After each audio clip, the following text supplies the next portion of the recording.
Our second scripture today is from the Gospel of Matthew, chapter 15, verses 21 to 28. Jesus left that place and went away to the district of Tyre and Sidon.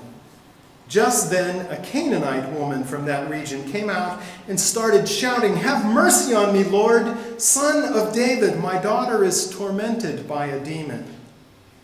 But he did not answer her at all. His disciples came and urged him, saying, "Send her away, for she keeps shouting after us." He answered, "I was sent only to the lost sheep of the house of Israel." But she came and knelt before him, saying, "Lord, help me." He answered, "It is not fair to take the children's food and throw it to the dogs." She said, "Yes, Lord. Yet even the dogs eat the crumbs that fall from their master's table." And then Jesus answered her, "Woman, great is your faith. Let it be done for you as you wish." And her daughter was healed instantly. I love dogs. We always had a dog when I was growing up. And I remember one point, my dog followed me to school. And I went to the teacher, about second or third grade, and asked if she would let me leave school to make sure that my dog got home okay. She didn't. Well, we've not had one in our house since Alexis was a baby. And the reason was because our dog that we had at that point, Cosmo, was a baby himself, a very large baby, and one day he decided he was going to tear her favorite doll into little shreds, and it made us a little nervous. He was an Airedale Terrier, and we pictured terrible things happening, so we interviewed a new home for Cosmo, and he went to live somewhere else. Now, I love cats, and we've had cats ever since then. We have 3 in our house right now, and I enjoy sitting there on the sofa with one of the cats on my lap or one next to me and purring away while I pet. But if I'm going to be honest, it still feels to me, all these years later, as if something is a little bit missing not having a dog. Just how it feels. Cheryl's up here going,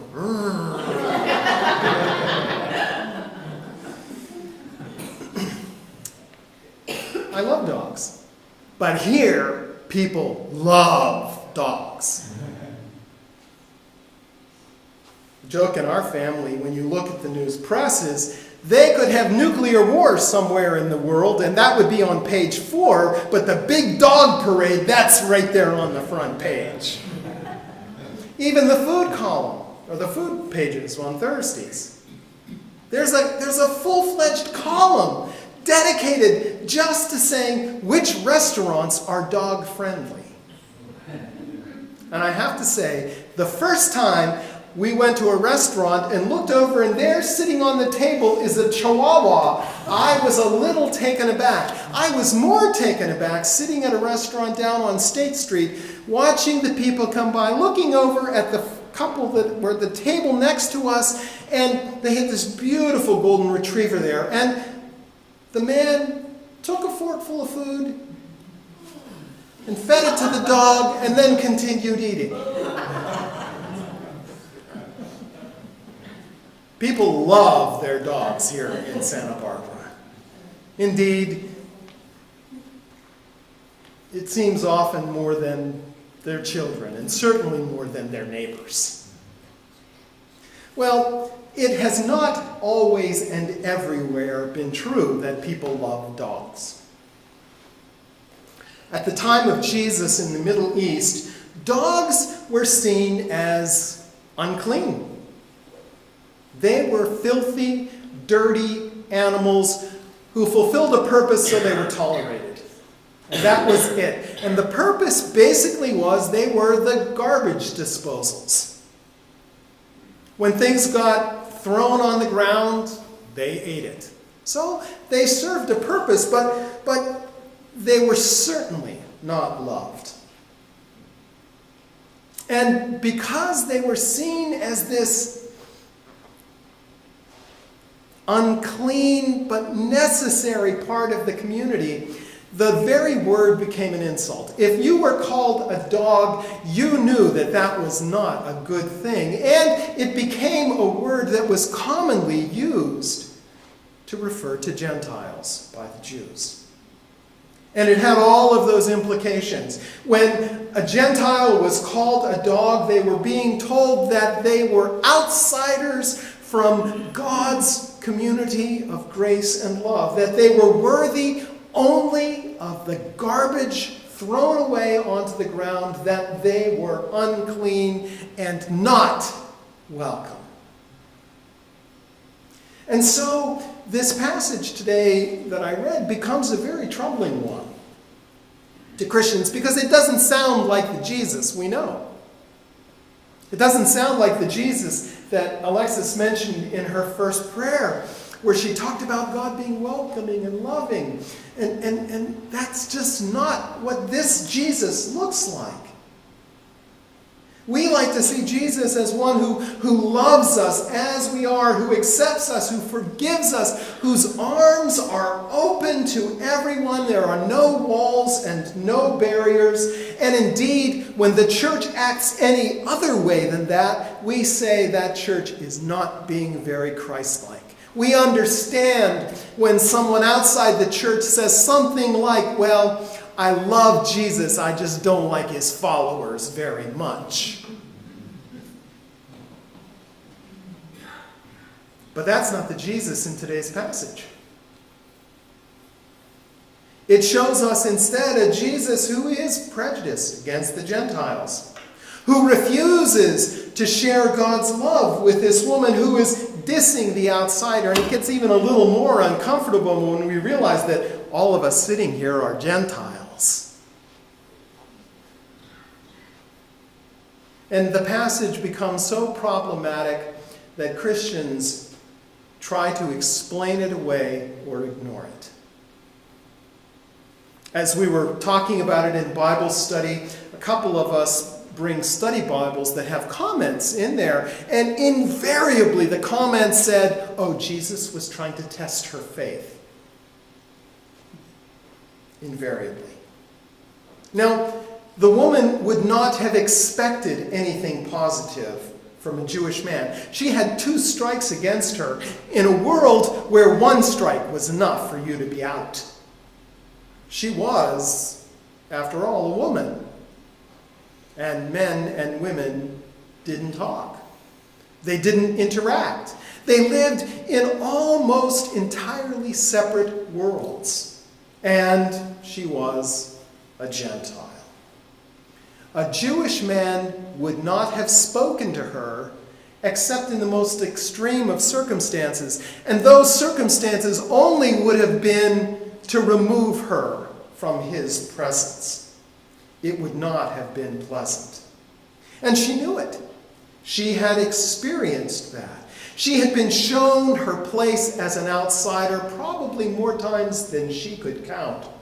She knew that according to all of those Jewish men in her community, she did not even fit in God's plan beyond that as a scavenger to remove the world's garbage. Jesus met her expectations. She's following after him and his group of disciples, and she's shouting, Lord, have mercy. That, by the way, is the same words we just sang, Kyrie eleison. Lord, have mercy on me. My daughter needs to be healed. And he ignores her. He doesn't even speak to her. It goes on who knows how long, and the disciples get tired of it. They don't tell her to go away. They say, Jesus, tell her to go away. They don't say, Jesus, heal her daughter. Get it done. Fix this. No, she's not even worth that consideration. Jesus, just tell her to go away. And he doesn't speak to her even then. He says, she's not worth my time. It's not fair for her to get what belongs to the lost sheep of the house of Israel. It's not fair for her even to get a tiny shred of my attention. She doesn't deserve that. But she was desperate. She was a mother with a sick child. And she would do anything that it took to get her child help. She would risk derision, rejection, even the possibility of violence. And it was real.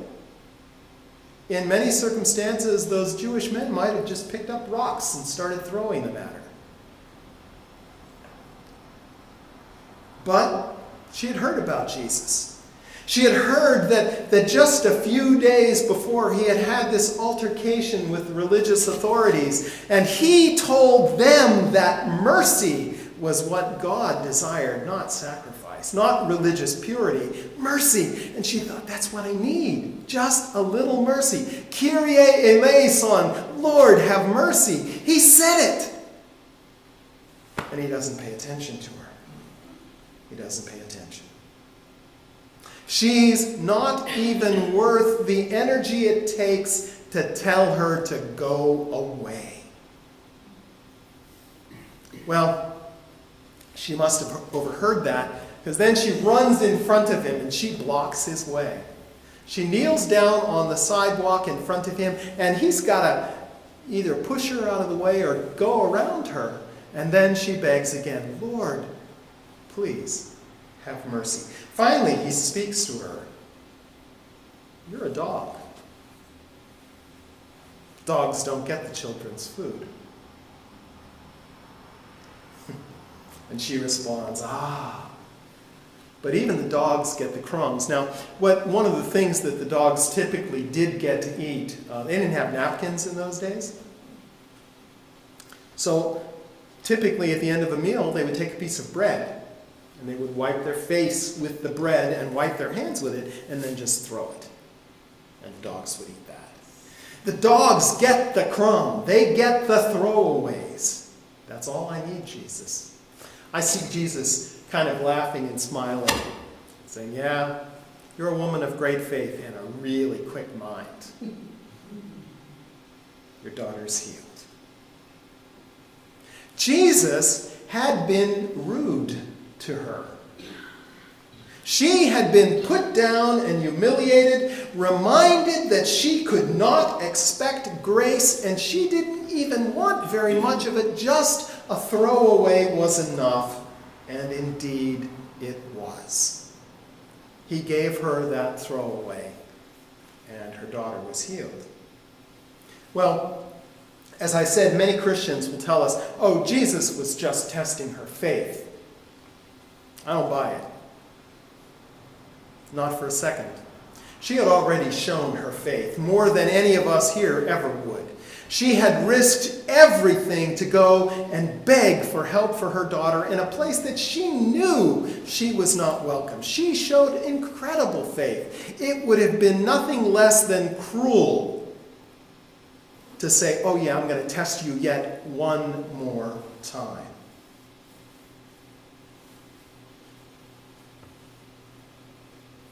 She came begging for mercy, and Jesus had denied her. She got no mercy until she confronted him. Now, I'm going to say something that might sound a little heretical, but hear me out. We read earlier in the Gospels that when Jesus was a child, he grew, and he learned, and he changed, and he matured. I think he continued to grow and learn and change and mature.